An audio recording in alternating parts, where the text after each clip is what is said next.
31 left at 2:38 p.m. D. Great, Clove thought miserably.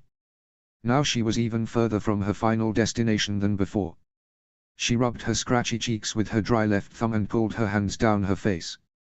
All right, yes, it was a 25-minute walk from here, but if she kept a regular pace, then she'd make it in under 15 minutes. Clove picked up a steady pace and sped down an unmarked path. The radiant sand heated up the bottom of her shoes, leaving her in a state of moderate discomfort. As she made her way, she wondered if the other districts had this sort of problem, unpaved roads and unmanageable summer weather. By day, the residential area of 2 West was abandoned. Most workers traveled to the Pitman quarry, while others made their way farther north to the center of town. The center of town had a more complete infrastructure, updated and efficient, which was essential as it was where more commerce was derived. When she passed Boundary Peak, she heard several workers yelling threatening statements at a blaring television. Clove had never realized just how close to the quarry he lived, but she pushed the thought out of her head as she turned on Superstition Drive. Please be okay, she pleaded. 8,498, 8,476. 8,445. The brunette blinked, surprised by the condition of his home. She thought the way his family starved him that he would live in a less well-kept home, but that wasn't true at all. Clove pushed away the disdain she had for his family as she yanked open the front door. A blast of cool air engulfed Clove. As refreshing as it was, Clove panted the entire stretch to the center room where Cato rested. His glossy eyes were fixated on the game, which had a split screen documenting the progressive paths that the Female District 1 Tribute Bijou and the Female District 4 Tribute Dylan were making across the desert arena. A sob separated whatever sentence Cato was trying to form, as he pulled his knees forward and leaned his forehead into them. She looked across the room. Where was? I made you lunch, Dicey said, coming out of what Clove assumed was the Elroy's kitchen. He left the plate on the side table next to Cato and handed him a tall glass of ice water. Cato left him hanging, so Dicey instead left it next to his food. Clove sat beside Cato, biting on her right pointer finger nervously. She grabbed his right arm and stroked the back of his hand gently, before softly remarking, he passed on courageously, Cato. Cato laughed darkly, raising his head out of his knees and wiping away his tears. We live in the middle of hell, and of all the arenas to be put in, he couldn't have had a better advantage. Why did he have to die, Clove? That ginger bitch was a cheat, Dicey countered, glaring at the screen where the bronze-haired girl was wrapping plastic over a stray plant. She was worse for the wear, with several angry-looking wounds. Bijou on the other half of the screen sank into the ground, using her bag as a pillow. Cato took a sip of the water, held Clove's hand as a lifeline, and watched the television intently. Can't really cheat at a game with no rules. Then again, how the fuck do you lose at a game with no rules? Sorry, man. It's what I get for caring about people. That's what he said before he left. Maybe he was just trying to prove it too. Fire danced in Dicey's eyes and he lunged himself forward over Clove, punching Cato directly in the cheek. The blonde leaned backward and swiped a small sword that was resting behind the couch. Fuming, Dicey inched forward even more. Mars loved you. He would have done anything for you. Cato swallowed, his eyes narrow with an expression just as furious as Dicey's. He sat there, shaking dangerously. Don't you think I know that already, asshole? Stop it. Clove screamed at them. Her arm lunged forward in an attempt to disarm Cato. Reflexively, he swiped at her collarbone. His eyes widened. The clean slice was soon marred by droplets of blood. Dicey snatched her wrist and threw her behind him. She hit the ground roughly, with the auburn-haired boy now as a shield. Go away, Cato ordered, cocooning himself as if to block out the world around him. Dicey responded coolly, like I trust you to be alone at a moment like this. He turned to Clove for a moment. He opened his mouth, before snapping his eyes shut and crying out in pain. Leave me alone. Cato screamed, tears streaming down his face. He stared at the cut on Dicey's back, a nice diagonal slice that was much deeper than Clove's. I don't need anyone. I'll do it all on my own. Clove leaped forward, catching Dicey in her arms. She gaped at the slice across his back.